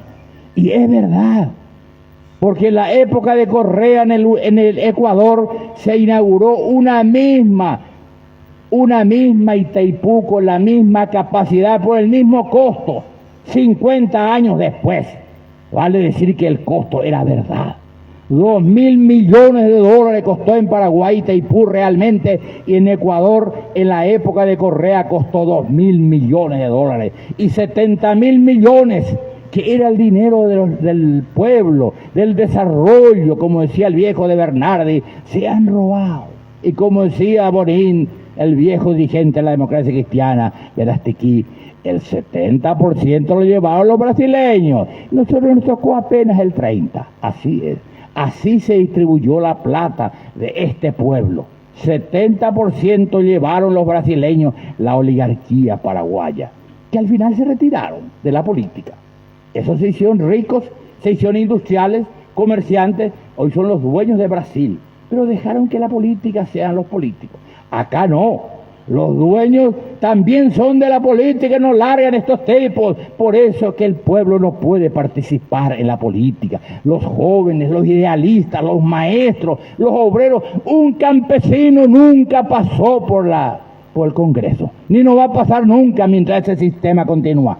Un campesino real como él, que trabaja en el campo, no va a haber nunca. Un maestro como yo, o con un industrial como él, nunca va a entrar en el Congreso, porque ese está reservado para esa oligarquía de las 200 o 500 personas que son los dueños del poder y también de la política. Ellos fijan, así se va a hacer, y el resto hay que seguir el libreto que ellos han preparado. Y el caso de Chile, por ejemplo, también el fruto de la formación. En Chile pongo dos ejemplos breves sobre la justicia social, que es fruto de la formación cívica y la honestidad. Los niños hasta los 6 años tienen atendido gratuitamente su leche y alimentación. Es normal para el chileno la justicia social, porque es la obra de Salvador Allende, de Eduardo Frei, de los viejos líderes que vienen del pasado, que dieron la vida por ese Chile maravilloso, donde yo estudié 4 años en Santiago. Ese Chile maravilloso. A los ancianos, a partir de los 60 años, tiene asegurado gratuitamente su alimentación. Nadie discute. No es como la oligarquía paraguaya o la oligarquía argentina, que dice, ¿para qué darle gratuitamente a la gente? Lo único que hacemos es promover la ganadería, dice, cuando Cristina establece a 20 millones de personas a través del ANSES los distintos subsidios para la educación, para la madre que tiene hijos, para el joven para que vaya a estudiar, para el campesino para que tenga una pequeña ayuda, para el industrial, para todo el mundo hay una pequeña parte del Estado que es suyo, porque nosotros entendemos que la democracia es del pueblo y el Estado es del pueblo, y por lo tanto el Estado está al servicio del pueblo. ¿Y qué cuesta entonces que me dé algo a mí? Porque es mío. ¿Y por qué en Venezuela la nafta, por ejemplo, por 10.000 guaraníes se puede llenar el tanque? Porque, como decía Hugo Chávez, la nafta es del pueblo venezolano y a él le corresponde tener gratis si es posible. Y todo tiene que ser así. Y en Brasil, que es más cercano y lo conocemos más cerca y no tenemos tanto miedo, ahí la energía eléctrica es gratis para como mínimo 50 millones de personas. Y el subsidio es natural. El subsidio es natural. Y la ayuda a los sectores estudiantiles y pobres es natural. Ahí está el caso del gran compañero Lula, que en su gobierno anterior sacó a 50 millones de personas, le dio un salario de 2 millones de guaraníes a cada uno, con 2 condiciones: para que estudie sus hijos y para que vaya al médico continuamente cada vez. Y le dio 2 millones y lo sacó de 50 millones, a 50 millones de personas. Porque esos 2 millones no es que le sacó directamente el subsidio, pero ayuda, porque con eso trabaja. Y entonces terminan ganando 4 a 5 millones. Cosa que la oligarquía paraguaya, argentina y la derecha en el mundo lo ve con odio. Por eso le odian a Cristina, la argentina, porque lo ve de otra forma. Entonces, ¿qué dice el oligarca argentino? Tiene que trabajar. La única manera de progresar es el trabajo, compañero. Yo fui tal lo que tengo porque trabajo. Mentira, porque la estructura a él le beneficia, porque el Estado a él le beneficia, pero al pobre ni al obrero no le beneficia, como el Paraguay. Y por eso el campesino no se levantó, ni se va a levantar nunca, mientras cambiemos esta estructura y esta mentalidad y este debate entre dentro de la formación política del Paraguay, que tiene que salir, porque no hay mal que dure 100 años. No hay, en otra parte se teñió de rojo democrático, desde México hasta la Patagonia, hasta el Polo Sur se tiñó de rojo democrático y socialista. ¿Por qué creen ustedes que el Paraguay no puede llegar también la nueva manera de pensar? ¿Por qué? Porque si en Europa se hizo durante 50 años la sociedad del bienestar, que es el fruto de los vencedores de la Segunda Guerra Mundial, cuando los vencedores, aquellos que lucharon contra los nazis, que dieron la vida en Alemania, en Italia, en Francia, en Checoslovaquia, en Yugoslavia, en todas partes dieron la vida, el día de la victoria se presentaron a los norteamericanos y dijeron: así va a ser la política de la nueva Alemania y de la nueva Europa. Se va a hacer una sociedad de bienestar. La educación va a ser gratuita y estatal. La salud va a ser gratuita y estatal. Se va a formar cívicamente al pueblo. El pueblo va a participar desde el primer nivel hasta el último. Y se fue haciendo punto por punto. La economía es del pueblo. El Estado está para el pueblo. El Estado está para el pueblo. Y eso duró durante 70 años, hasta que lentamente también la derecha fue haciendo su política y lo fue sustituyendo por lo que hoy día también se vive en Europa. Entonces, podemos continuar diciendo que la tarea pendiente para el Paraguay son varias. En primer término, la formación cívica de la que hablamos. En segundo lugar, el ideal de unidad nacional es necesario, porque su espíritu debe iluminar a los líderes políticos del gobierno y de las estructuras sociales, políticas, económicas, culturales, religiosas del país. Tiene que impregnar al Poder Ejecutivo, al Poder Legislativo, al Poder Económico, al Poder Social, a los sindicatos, a los empresarios, a las escuelas, a las universidades. Tiene que impregnar eso, dirigido por la nueva élite paraguaya, que sustituya a la élite que ya hemos visto sus resultados, en la cual la injusticia es la que clarifica en el Paraguay. Pero la torpeza en el Paraguay no tenemos que olvidar. Somos muy torpes, y voy a dar 3 ejemplos. Primero, la democracia cristiana, donde, como dice el doctor Fernández Bogado, yo toda mi vida he militado, sobre todo en mi juventud.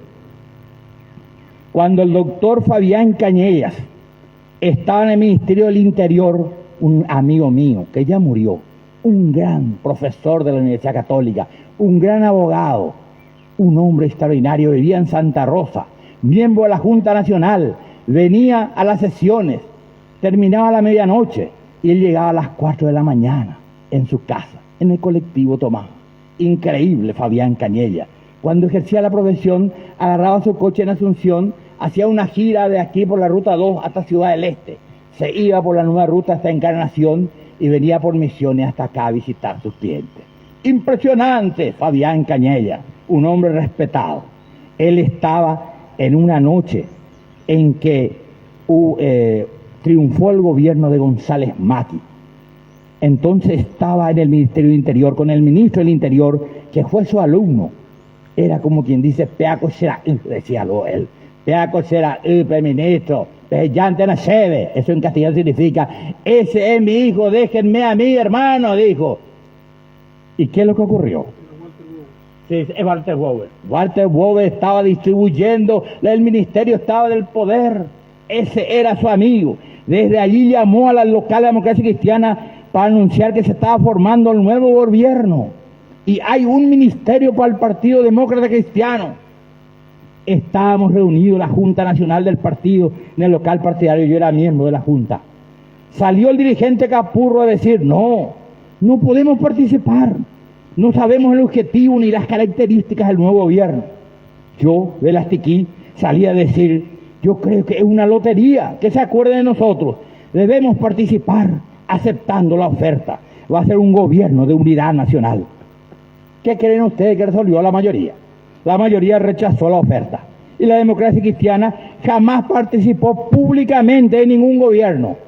Y lo digo públicamente, porque nunca se sabe si en las sombras la gente no participa y se beneficia. Eso siempre ocurre en todas partes.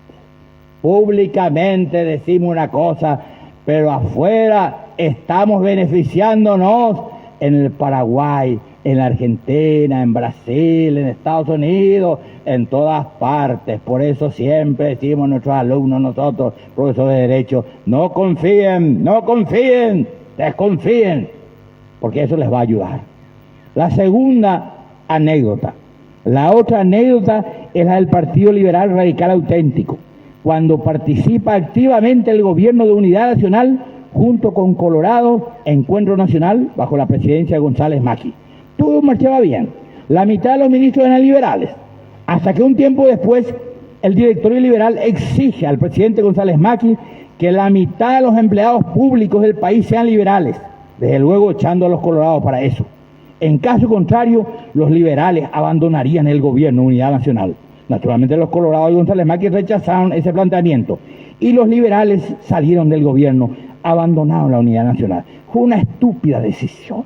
Una estúpida decisión estar en el gobierno, tener la mitad de los ministerios, sos el poder allí y entonces por alguien que le calienta la cabeza. Así pues, eso es para que también ahora no confiemos en nadie, porque la política está llena y todo seguramente las actividades humanas de la habilidad de la serpiente. Hábilmente alguien se acerca en tu oído, te dice, ¿cómo ustedes van a participar siendo los liberales los mejores? La mitad tiene que ser para ustedes. No sean estúpidos, sean ustedes la mitad. Así lentamente. Y la gente estúpidamente acepta y le hicieron perder. Y la tercera anécdota, 1940, que después nos trajo una amarga experiencia de la Revolución del 47. Estaban en el poder los febreristas, los colorados y los militares, bajo la presidencia de Higinio Morínigo. Todo marchaba bien, hasta que alguien le dijo a los febreristas, ustedes son los depositarios del patriotismo paraguayo, ustedes son, entre sus filas tienen los excombatientes, ustedes tienen hombres brillantes, exija que salgan los colorados, estos tipos, ¿qué es lo que van a ofrecer? Exíjalo. Entonces discuten con Morínigo, le dice, tenemos que hacer, se presentan también unos militares, dice también en último caso, vamos a tener solamente a los militares, pero algunas cosas hay que hacer, hay que escuchar a los febreristas. ¿Qué ocurrió el 13 de enero que siempre festejan los colorados? Apareció que los colorados tomaron el poder solo con el general Morínigo, fuera los febreristas y fuera los militares que eran de alguna u otra manera los que trajeron la primavera democrática. Esos son los errores del Paraguay que tenemos que aprender, porque este país está lleno de errores. Tenemos hombres brillantes que le rendimos pleitesía, como Eligio Ayala, que estudió en Europa, que se formó en Suiza, en Alemania, estuvo todos los años de la Primera Guerra Mundial en Suiza. Dicen que fue compañero de Lenin, vivían en la misma pobre pensión. Comía un día y otro día no comía. Y cuando Lenin iba a ir a hacer la revolución en Rusia, le dijo a Ayala, vamos allá, hermano. Y el otro dijo, no, anda vos a hacer la revolución allá, yo volveré al Paraguay, yo voy a hacer allí la revolución. Y volvió con su talento, y hasta hoy leemos sus libros y leemos sus ideas. Pero hay que aprender de nuestros errores. Construir un programa de gobierno de unidad nacional, eso es muy importante, como lo hacen, por ejemplo, los del Frente Amplio de Uruguay. El partido Frente Amplio de Uruguay se discute y se elabora el programa de unidad de gobierno, y son obligatorios. Desde ese momento nadie discute cuando ya el partido ha discutido y el pueblo elegido se cumple al pie de la letra. Lo dijo el propio Pepe Mujica. Nadie discute y eso hace que mantenga su unidad. El partido Frente Amplio, por ejemplo, 35 años lleva en la Intendencia de Montevideo, que significa la mitad de la población uruguaya está en Montevideo, 35 años. Y ha dado a Uruguay 3 presidentes de la República, prestigiosos. Uno de ellos es precisamente Pepe Mujica, de vida todavía, y el otro, el doctor, un oncólogo prestigioso, fue 2 veces, que ya murió de cáncer, desgraciadamente. Entonces, es el Tabaré Vázquez, un gran hombre extraordinario. Todo el pueblo uruguayo y latinoamericano lloró su partida, porque era una gran personalidad. 2 veces fue presidente. Entonces tenemos que aprender de ellos, porque es importante. Y quiero significar también la reforma electoral. Si bien el especialista en esto es el doctor César Póveda, él siempre insiste, porque él dice siempre, de nada va a servir hacer todo esto, firmar todo. Si el sistema electoral no controlamos, no cambiamos, nos van a joder siempre. Él es el especialista. Esa es la pura verdad. Yo voy a dar algunas ideas para el debate. Cuando Fernando Lugo ganó la presidencia de la República, los boletines de voto eran de papel y no con la computadora manipulable. Una gran parte de la población paraguaya pensamos que el sistema de las computadoras electrónicas utilizadas en las últimas elecciones nacionales fue un gran fraude, al haber sido programadas las máquinas en toda la República, donde los votos y los resultados fueron distorsionados. Por ejemplo, de cada 10 votos, 5 deben ser para colorados, 3 para liberales y 2 de Payo Cubas. De este último solo la presidencia de la República y el Congreso, pero no las gobernaciones, porque allí se maneja mucho dinero y esto está reservado a los colorados. A pesar de que especialistas de la universidad y asesores de empresas en el ramo de la informática se ofrecieron para controlar y fiscalizar las máquinas antes de las elecciones, jamás la justicia electoral les permitió participar técnicamente, cuando la tarea de la justicia electoral es la de dar la mayor transparencia y credibilidad al proceso electoral. A pesar de los reiterados ofrecimientos y protestas de estos especialistas, nunca fueron tenidos en cuenta, fueron rechazados sistemáticamente, porque sabían que el proceso estaba fraguado, estaba programado como toda computadora. Estas máquinas alquiladas a la Argentina salieron del país inmediatamente después de las elecciones para que nadie les controle. Estas declaraciones de los técnicos especialistas están grabadas en el programa del mediodía que se llama Mientras Tanto, de Radio Fe y Alegría, y el del ex vicepresidente doctor Federico Franco por la radio Chaco Boreal en horas de la tarde, ambas emisoras de Asunción. Están todas programadas de 1 hora y media o 2 horas cada una, con todos los detalles. ¿Y qué pasó con los representantes de los partidos políticos? Jamás fiscalizaron las máquinas, No hay acta del control tecnológico, jamás lo hicieron. Los partidos participantes jamás controlaron nada. Dentro de sus respectivas estructuras políticas estaban infiltrados los técnicos que debían programar los resultados. Estos fueron puestos allí por la mafia política, económica, tecnológica del Paraguay y otros países. Pues la mafia y el crimen organizado tiene sus tentáculos a nivel internacional. Están muy bien asistidos económicamente. El resultado ha sido una burla al pueblo paraguayo. Estos resultados políticos no representan la voluntad del pueblo. Cada vez más la gente está convencida de que todo esto fue un fraude. Algunos puntos de las reformas a hacer en el sistema electoral. 1. Debemos volver a las papeletas físicas, como los boletines de voto de papel. 2. Esos boletines de voto emitidos deben permanecer en archivo por 1 año, a fin de ser fiscalizados sin límites por cualquier interesado, como por ejemplo los partidos y movimientos políticos, las universidades, las iglesias, los intelectuales y técnicos interesados, los organismos internacionales. En el Paraguay los boletines son considerados hasta hoy día basura electoral y son destruidos inmediatamente. Siempre han escuchado ustedes, no, son basura electoral, hay que quemarlo. ¿Para qué dicen siempre eso de hace 35 años? Para que nadie controle.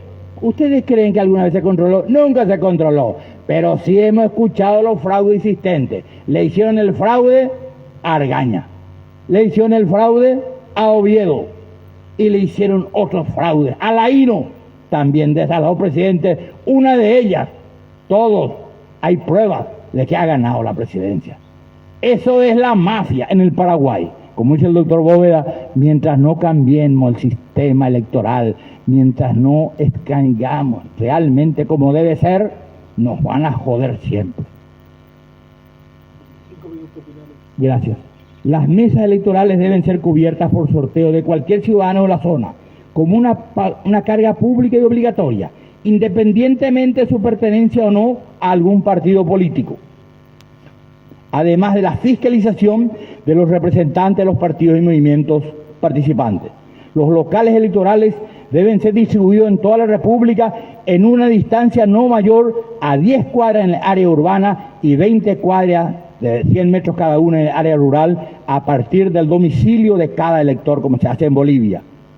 El día de las elecciones estarán prohibidas la circulación de todo vehículo particular o estatal, salvo la de la policía, Fuerzas Armadas, ambulancias, bomberos y servicio de auxilio técnico de electricidad de Andes.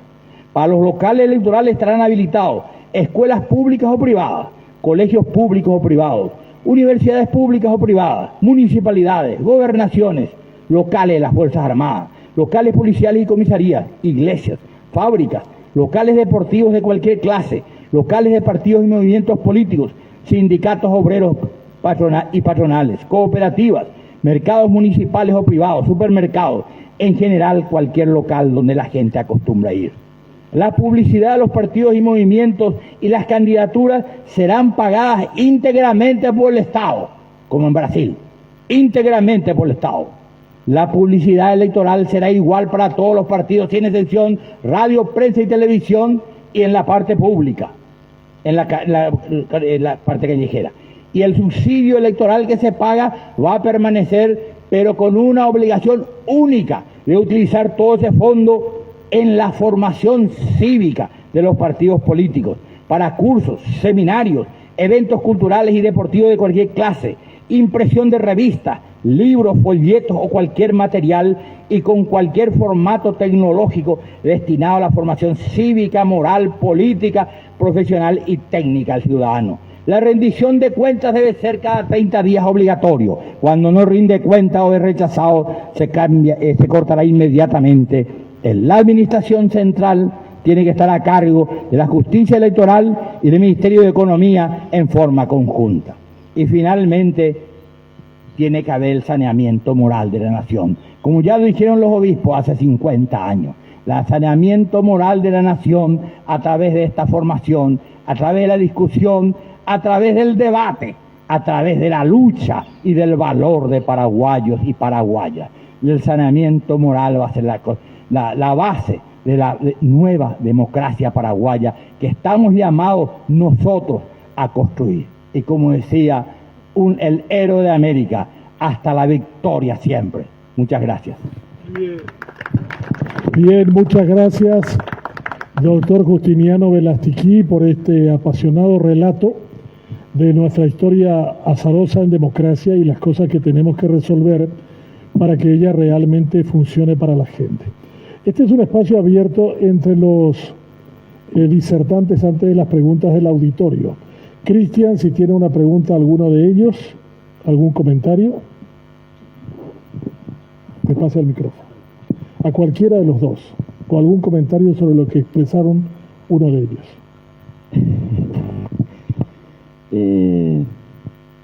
Y disiento tremendamente.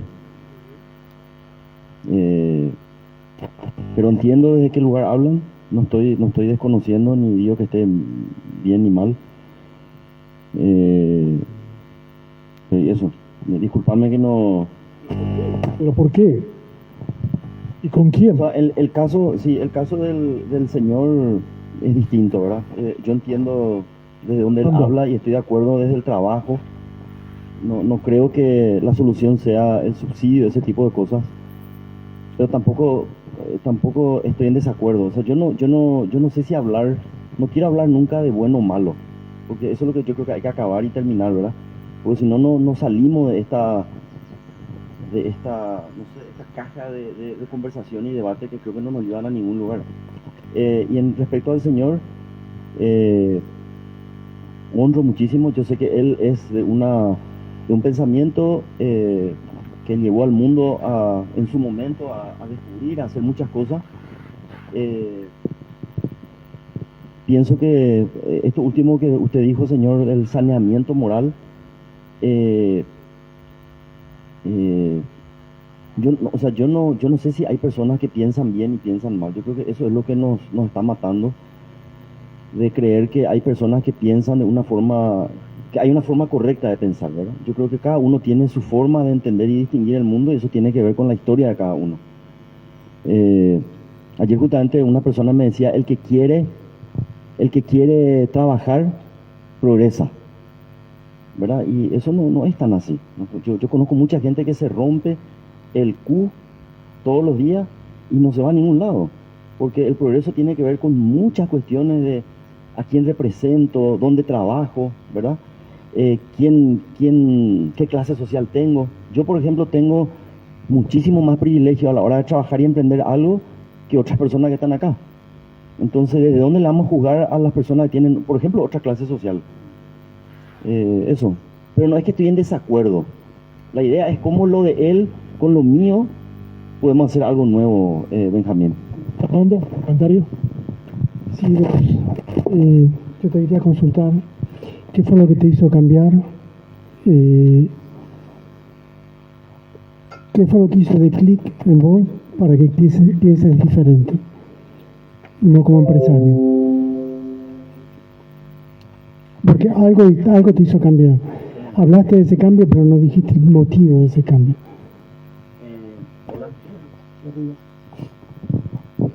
Hola.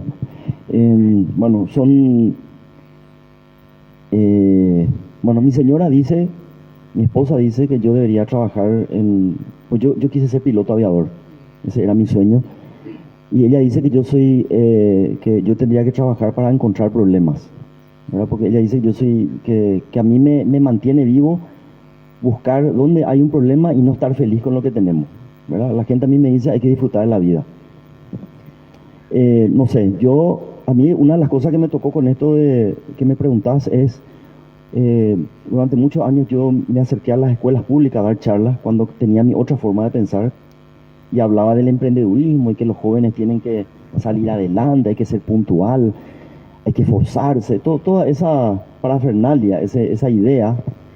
Y una vez me tocó estar en la escuela ISATI, en la zona de la terminal, donde me iba cada año, durante 3 o 4 años, una profesora se acercó y me dijo que fulano, un estudiante que yo le conocía del año pasado, me dijo, no te imaginas cómo decayó el rendimiento escolar de este niño, de este joven, ¿verdad? Y bueno, después de terminar la charla me acerqué a él para que me ayude a llevar mis cosas al auto y empezamos a hablar, porque yo quería saber qué pasó. Y el niño me comenta que su papá cambió de trabajo. O sea, primero me habló de que él tenía una buena relación con su papá, porque le buscaba, le llevaba a la escuela, le buscaba, terminaba a las 12:20, después tenía, parece que, almorzaban juntos porque su papá parece que trabajaba a la mañana, siesta libre y a la tarde. Y dejó de tener una relación con el hijo, ¿verdad? No habló mucho de la mamá, tal vez no sé, no quise preguntar. Entonces yo le pregunto al hijo, al niño le pregunto, ¿dónde trabaja tu papá? ¿Y qué te imaginas que me dijo? No me dijo una imprenta, no me dijo San Pirópolo, pero me dijo una imprenta. Y entonces ahí yo me empecé a dar cuenta de cómo yo con las decisiones que tomo como empresario afecto la vida de un niño, ¿verdad? Mucho más que todo lo que usted dijo. Y desde ese lugar empecé a pensar primero en el papá también. A lo mejor si el papá trabaja conmigo, también está mal. Yo me voy y quiero hablar de la productividad y él tiene un problema con el hijo, y ahí empecé a darme cuenta cómo esto de la complejidad humana, ¿verdad? Que no vamos a resolver de esta o aquella forma. Si vos, Benjamín, me preguntabas a mí, entonces, ¿cuál es la teoría? ¿Cuál es el sistema? Yo diría que lo único fijo tiene que ser un sistema de permanente revisión de lo que hacemos. Porque lo que hacemos hoy acá, vos mañana te vas a animar a decirme algo nuevo a mí. Porque pensaste, porque no se te ocurrió. O sea, tenemos que revisarnos todo el tiempo lo que estamos haciendo, porque lo que hacemos no funciona. Y la única forma, que es lo que no hacemos, porque siempre nos juntamos en esa élite que usted habló, estoy 100% de acuerdo. Ellos no le preguntan a nadie cómo les ven a ellos. Ellos se preguntan entre ellos. Por eso yo no puedo entrar a ningún lugar. Yo le quiero preguntar a él cómo me ve. Yo le quiero preguntar a ella cómo me ve.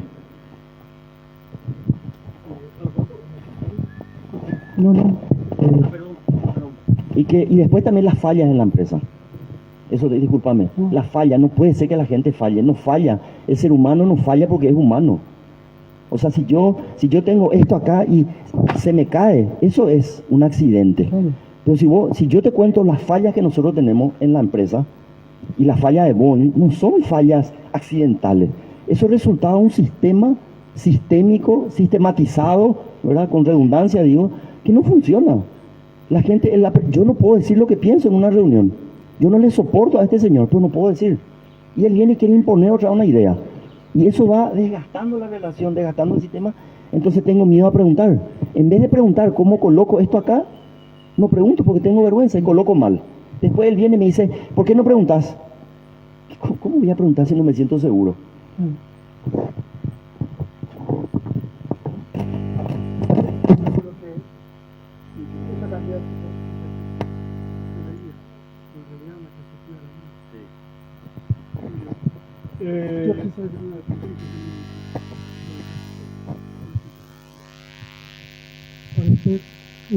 ¿Cuál sería el mejor sistema de votación? Porque en realidad dependemos de los votos y es la única vez que podemos dar nuestra opinión, y es evidente que en las últimas elecciones y en las anteriores, y que por qué ganó Lugo, bueno, para mí es más un problema. Para mí lo de Lugo fue porque los colorados se encontraron divididos, pero bueno, ¿qué sistema se podría implementar para evitar las trampas? En primer término, como habíamos dicho hace rato, hay que volver otra vez al control de las papeletas para que no se pueda manipular la parte de las máquinas. Esa está programada para ser manipulada acá y ya lo están proponiendo también en el proyecto Omnibus de Milley. También está planeado eso porque forma parte de la mafia internacional. Tenemos que volver ahora. En segundo lugar, se tiene que establecer una un sorteo libre, independientemente de los partidos políticos, que puede ser todos colorados, todos liberales, distintas cuestiones, independientes inclusive de la zona.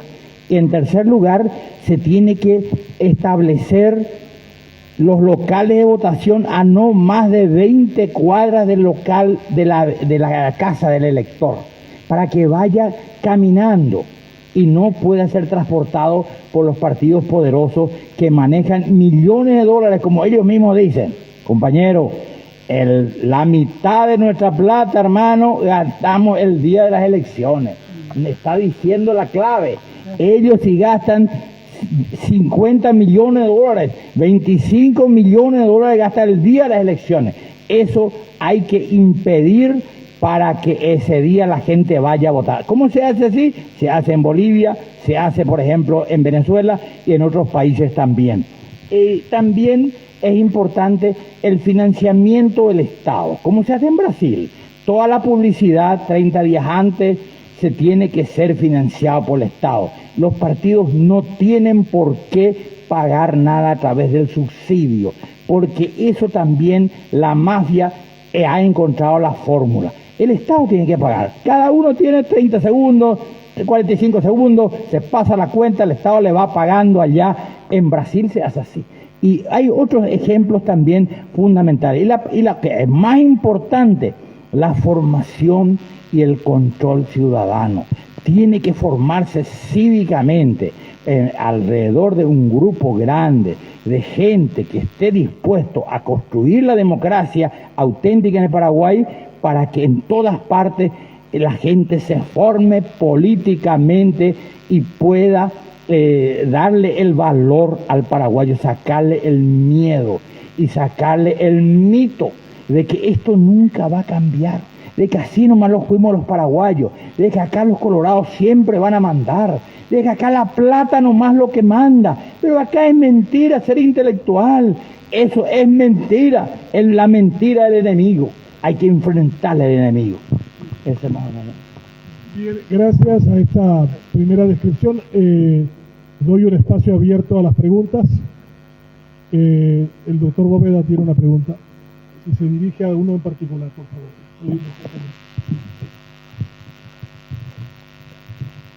Sí, pero creo que preguntas, no, más bien exponer también parte de la disidencia que tengo de repente. Fue muy desordenado, parece, fueron las ideas que se expusieron, y ojalá que la próxima vez se ordene más, de tal manera a enfatizar sobre ciertos aspectos, de tal manera a que saquemos conclusiones.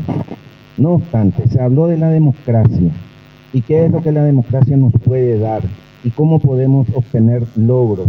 Le escuchamos hablar a un empresario, por ejemplo, que no está de acuerdo tampoco con muchas cosas, con lo que se expuso aquí, expuso su punto de vista, sin embargo, a mí no me quedó tan claro. Ahora bien, lo que nosotros tenemos que hacer por sobre todas las cosas es considerar el presente, qué es lo que tenemos, qué es lo que hay, qué podemos hacer ahora. No escapa a nadie que tenemos una constitución en general muy buena, sobre la cual podemos construir una verdadera democracia si quisiéramos. Ahora, los ciudadanos, ¿qué es lo que tenemos que plantearnos? ¿Qué es lo que podemos hacer nosotros? ¿Estamos haciendo eso? ¿Hacemos? ¿Nos interpelamos? ¿O simplemente asistimos de oyente a diferentes seminarios que se dan por ahí, o como ciudadanos escuchamos algo o vemos algo y no nos planteamos lo que verdaderamente tenemos que plantearnos para construir, para romper, para ser disruptivos, como dijo el doctor Fernández Bogado? Yo creo que tenemos muchísimas tareas pendientes que no hacemos, y decimos una cosa, hacemos otra. Dijo el ingeniero Eulerich, el tema del empresariado. Él dice que a través de un alumno se dio cuenta que había algo que de repente él no percibía, de la influencia como empresario y a través de sus empresas que tenía en la vida de la gente. Sí, claro que sí, pero por supuesto, es obvio, ¿quiénes son los que mueven el país? Los empresarios. Pero ¿cómo lo hacen? ¿Y cuál es el rol del Estado en eso?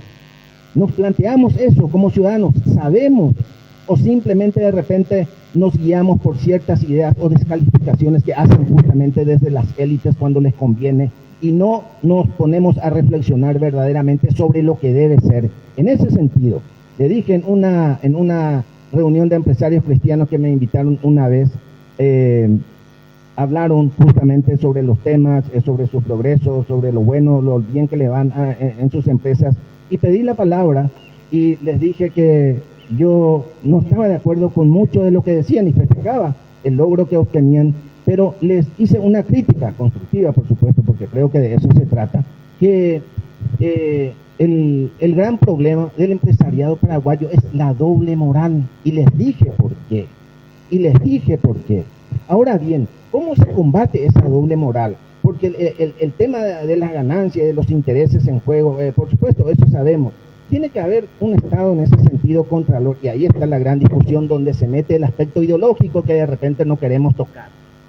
No obstante, señores, a ustedes que están presentes aquí, les invito a reflexionar sobre esto como ciudadanos, no como simples escuchas que asisten aquí para de repente obtener alguna información o superarse en la preparación que van teniendo. No, piensen el país, señores, piensen en sus conciudadanos, piensen en lo bien o mal que estamos. Me parece que todos vamos a coincidir que estamos mal, muy mal. ¿Y por culpa de quién?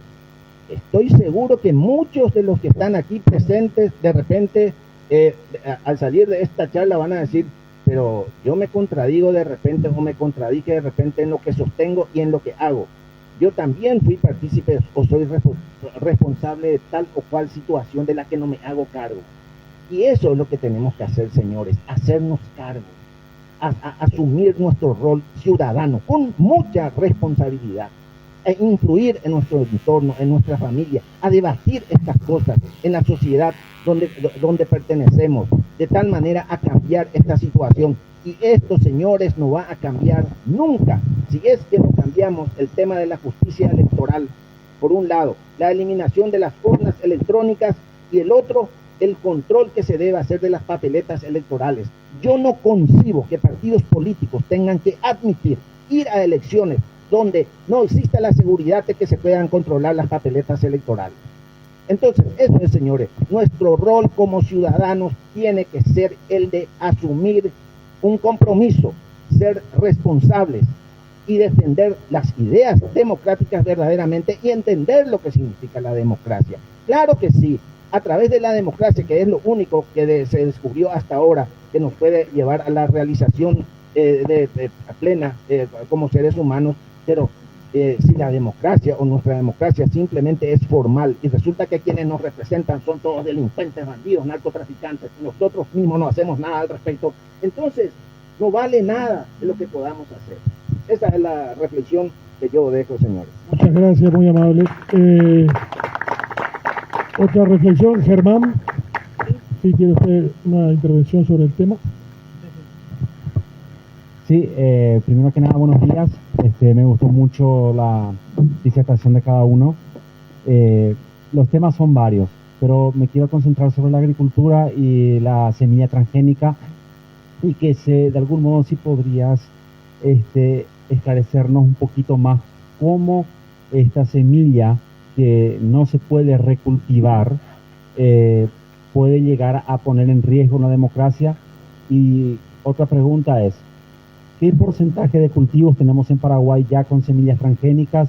Y la otra pregunta es, en Europa, me pareció haber escuchado que se están ya prohibiendo la utilización de las otras semillas, sino que los ministerios de salud y a través del control de los alimentos están exigiendo el uso de solamente las semillas transgénicas, lo que en realidad está derivando en una forma de dictadura alimentaria. Esto en Paraguay puede llegar, y si ya llegó, ¿qué porcentaje de cultivos todavía son, ¿cómo se dice? Normales, la semilla nuestra biológica, digamos.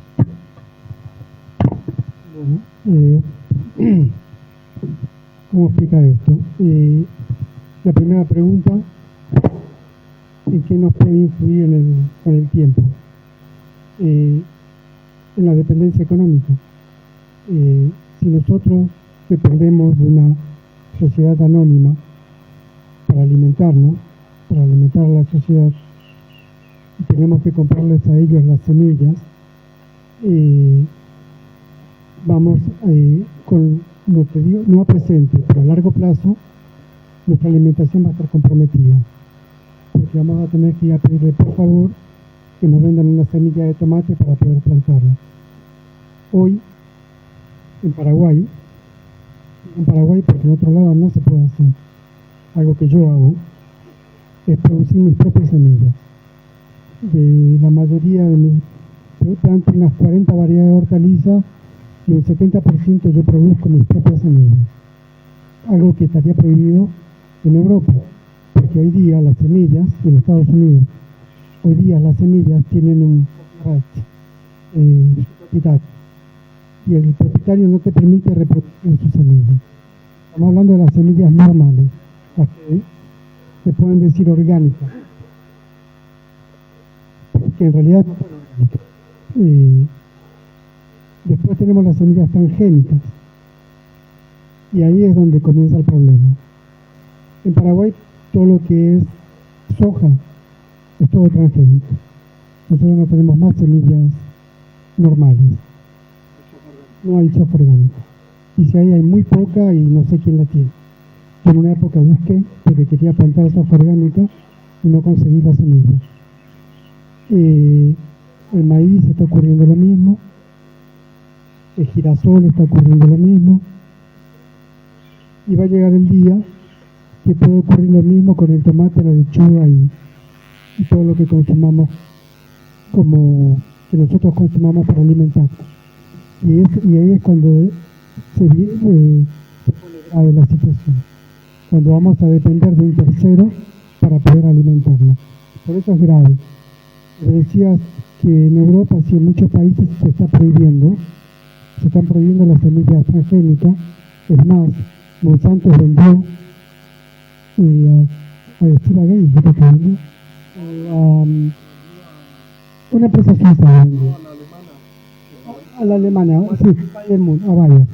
Sí, a Bayer le vendió Monsanto vendió su empresa porque no soportaba la cantidad de juicios que tenía encima. En Estados Unidos, en Francia,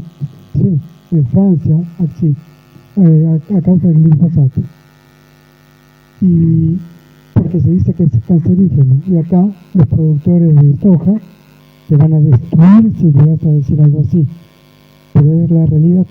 Se están prohibiendo en Europa. O sea, el uso de glifosato creo que en 2 o 3 años va a estar prohibido directamente. Disminuyendo la cantidad hasta la prohibición. Y los únicos lugares que están encontrando es acá, donde pueden producir. No por nada, Benjamín nombró hace un rato que se encuentran, no están solamente los depósitos de semilla que hay en el Polo Norte, también hay en el mundo, hay gente que se dedica a producir y a guardar semillas autóctonas. Se les llama los guardianes de semillas.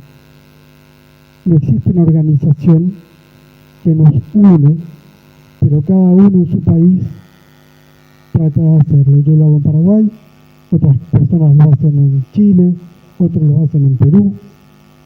Tratamos de perdurar las semillas de manera orgánica y a largo plazo, para no depender de un productor o no depender de una empresa.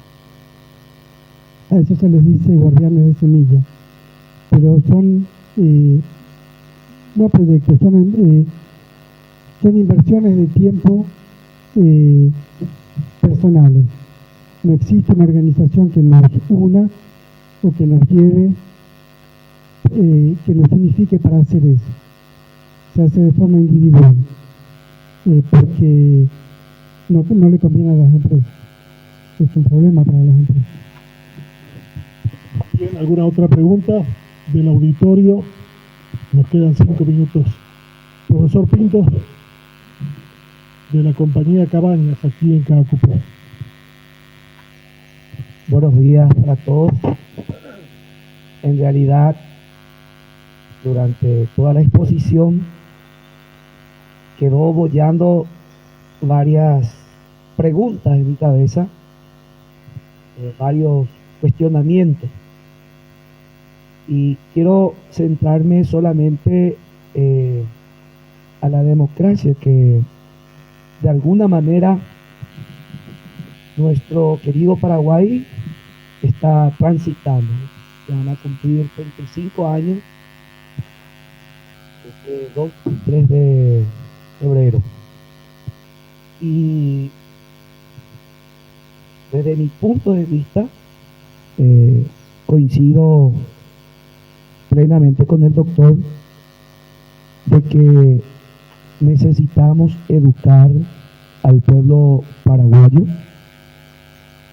porque una persona educada, preparada, es la que va a tener la suficiente valentía y el coraje de optar por otros modelos que nos puedan ayudar. Ese sentido de patriotismo que anteriormente a los paraguayos le caracterizaba, poco o nada se ve y preocupa realmente en los jóvenes de ahora. Y hay una gran parte de la sociedad paraguaya que le preocupa más lo que al estómago le pueda dar. Hay muchos paraguayos que pasan necesidades y lastimosamente la élite, como él nombraba, o la gente que está en el poder, que quiere seguir conquistando ese poder, utilizan eso, le engañan con eso y venden una imagen también, y los jóvenes de ahora ven también eso de que es más fácil ser hurrero que ser un estudiante brillante, porque si vos, siendo fiel, leal a una línea partidaria, tarde o temprano te va a tocar un lugar muy privilegiado dentro del Estado. Todas esas cosas es lo que a mí me preocupa de nuestra democracia. Entonces, veo muy difícil, por la poca preparación y por la falta de voluntad de los que hoy tienen el poder, que podamos cambiar el modelo que plantea el doctor, porque no le conviene. Muy claro. Y una última intervención de Mario Velázquez, quien vino desde Nueva York para Univerano. Sí, muy buenos días a todos los presentes, a los panelistas. Yo quiero decirle algo. En democracia se vive muy bien, todo está muy bien, pero con respecto a para tener una democracia, ya en 1974, un gran economista argentino me había comentado de que para tener una buena democracia necesitamos formar a nuestros niños a partir de los 4 años para que sean honestos y para que puedan ser exitosos en la vida. En la Argentina y aquí en Paraguay todavía no hemos empezado con eso, y así estamos y así nos va. Yo le quiero comentar algo. Provengo de una familia muy pobre de San Estanislao. Vinimos a Asunción, aprendí un oficio, tuve 5 años aprendiendo ese oficio. Luego fui a la Argentina, fui a Brasil, fui a los Estados Unidos, he visitado muchos países gracias a mi oficio y gracias al sacrificio de mi madre, de que me enseñó que tengo que ser honesto y tengo que ser delicado en todas las cosas que hago, y hasta el día de hoy trato de hacer mis trabajos y todas mis cosas lo más prolijo y correcto posible. Es posible cambiar nuestro país, pero en estas condiciones estamos muy lejos. Muchas gracias. Gracias. Bueno, una última ronda de 1 minuto para cada uno de los expositores, agradeciéndoles la reflexión y la provocación que ha generado en el auditorio, que también nos ha seguido a través de Radio Libre y a través del canal 5 Días de Televisión, a través de Tigo Star. Cristian, a ver si hay alguna mirada positiva, optimista de nuestra democracia, o siguiendo la línea de tu esposa, la cantidad de problemas que tenemos es tan grande, incluso te supera a ti. Claro que hay esperanzas. Bueno, como dije, yo creo que hay posibilidades, pero la democracia en sí misma necesita revisión de sus mismos enunciados, me parece a mí, ¿verdad? Y como todas las cosas, hay que actualizar. Yo no tengo una propuesta concreta, porque eso también ya me pasó varias veces, ¿verdad? Cuando vengo a hablar y me invitan, empresarios me dicen, bueno, ¿cuál es tu propuesta concreta? Y parece que no tener una propuesta te inhabilita a decir que lo que funciona a lo que tenemos no funciona, ¿verdad? Esto es como que si yo tengo que traer la solución a él, y si no le traigo, no tengo derecho a decir que no funciona, y no me sirve, y a la mayoría. Justiniano, la democracia, optimista, pesimista. Soy optimista, realmente. Depende de la decisión, porque otros países que parecía también negro el panorama, de golpe se levantaron. El caso más cercano, el de Guatemala, con el presidente nuevo, en la cual 70% de la pobreza a ese gran país que tiene 20 millones de habitantes, y que tengo varios amigos guatemaltecos de mis compañeros de Chile, y llegó a la presidencia el nuevo presidente que nació en Uruguay, y yo creo que va a ser un gran gobierno. Es posible vencer a la mafia, es posible vencer al bandidaje, y acá en el Paraguay también construiremos una gran democracia con el valor del paraguayo. Muchas gracias. Armando, ¿optimista? Muy optimista. Mi profesión me obliga a ser optimista. Cuando sembramos una semilla, comienza el optimismo. Y eso llega a término en el momento de la cosecha. Pero no es que sembramos hoy y cosechamos en 3, 4 meses, depende de lo que sembramos. Y eso requiere trabajar todos los días. Puede ser Navidad, puede ser Año Nuevo, puede ser Reyes o lo que quieran. La planta necesita cuidado. Las plantas no conocen días feriados, no conocen días de descanso, ni sábado ni domingo. Entonces el optimismo es algo que nunca vamos a perder, y solo deseamos que por fin algún día las cosas cambien para bien. Solo quería aclarar algo. Yo no estoy por las subvenciones, en ningún momento. Jamás estuve por las subvenciones, jamás quise una subvención, y por esa razón jamás acepté ningún tipo de ayuda ni aporte externo, porque considero que podemos hacer las cosas bien. En cambio, sí, lo que digo es que los productores necesitan un crédito blando, pero pagar lo que se te da, devolverle al Estado lo que el Estado te da. Si no, sería muy sencillo. Muy bien, muchas gracias. Con este aplauso agradecemos a los ponentes esta mañana. En la primera edición de Univerano 2024, nuestro siguiente encuentro dentro de una semana en Piribebuy, a las 9 de la mañana, en la capital, la tercera capital de la República del Paraguay, capital histórica, y el 3 de febrero en Atirá, y el final en San Bernardino. Gracias también a la transmisión de Radio Libre 1200 en AM y también a 5 Días Televisión. Nos reencontramos el próximo día, sábado 27, en Atirá. Buenos días.